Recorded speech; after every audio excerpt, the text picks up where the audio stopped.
көрсөткүчтөр. Мынакей автоматтык түрдө келип түшкөн маалыматтардын алгачкыларына токтолуп өтөлү.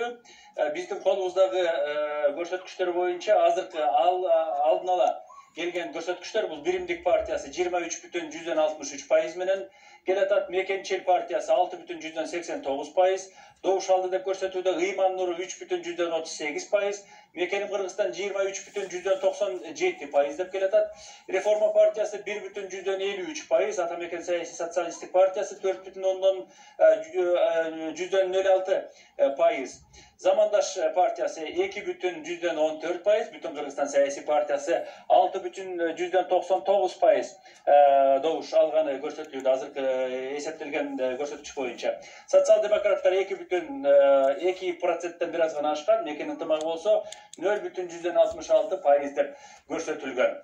Мына бул биз белгилеп кетели, Борбордук шайлоо комиссиясына автоматтык түрдө келип түшкөн алгачкы добуштардын жыйынтыгынын көрсөткүчү. Бул толук эсеп эмес, себеби азыр республиканын аймагындагы 2475 шайлоо участкасынан азыр онлайн түрүндөгү маалыматтар бул автоматташтырылган жайга келип түшөт. Мынакей жаңы эле белгилеп кеткен көрсөткүчтөр автоматтык эсептөө урналарынан 1960 ушул аппараттан маалымат келип түшкөн. Азырынча 79,9% эсептелди деп эсептелет. Шайлоочулардын саны 3,5 миллиондон ашыгыраак, добуш бергендердин саны 1,535,443 чыккан. Жалпы шайлоочулардын санына карата бул 43,58%. Мына дайыр жолу белгилеп кетейин.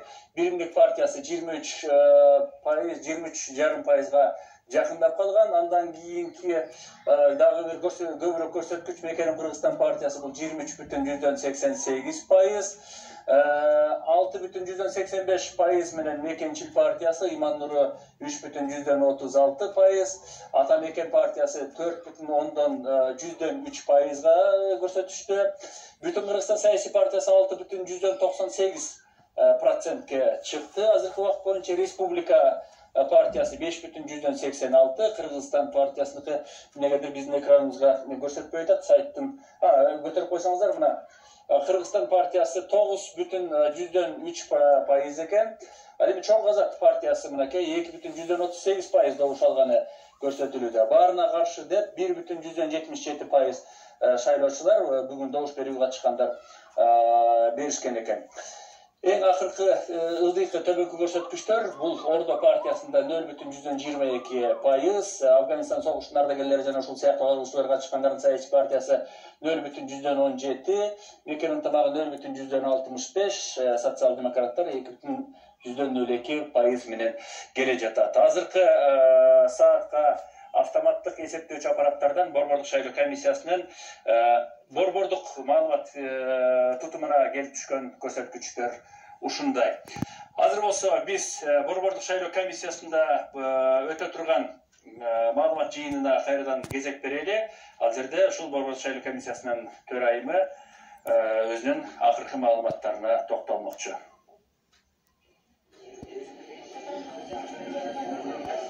Уважаемые коллеги, в зале работает свыше 20 камер.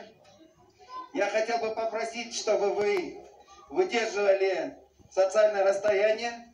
Мы работаем в непростых условиях. Прошу, если вы очень близко друг к другу находитесь, масками защититься.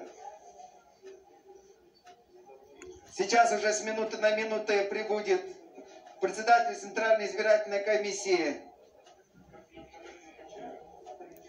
И она прокомментирует то, что вы видите на экране.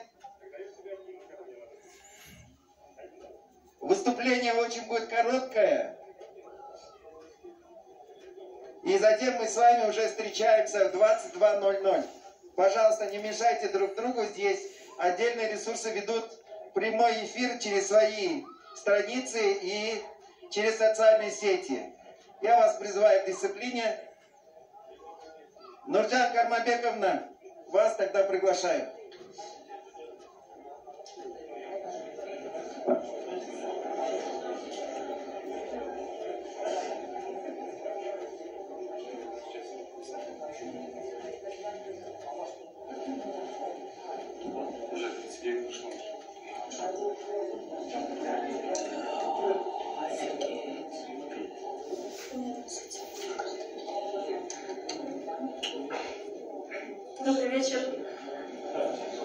кечиңиздер менен, урматтуу мекендештер, урматтуу асалык маалымдоо каражаттарынын өкүлдөрү.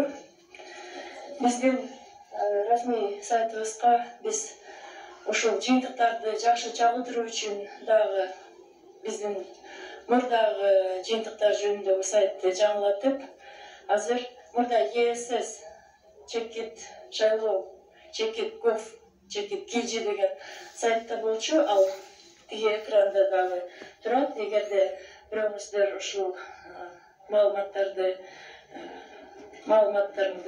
көрүп калсаңар, ошондой форматканда эски сайтты деле карай берсеңиздер болот. Бирок биз жаңы сайт сиздер үчүн түзгөнбүз. Азыркы учурда алдын ала маалыматтар боюнча 2039 участкадан добуш берүүнүн жыйынтыктары келип түштү. Бул бардык участкалардын 82,38%-ди түзөт. Бирок бул маалымат дайыма жаңыланып турат. Чогуу аны байкасак болот. Алдын ала маалыматтар боюнча 3.523.554 шайлоо шаарынын тизмесине киргизилген жарандардын 1.604.562 жаран добуш берүүгө катышты. Бул 45,54%-ди түзөт.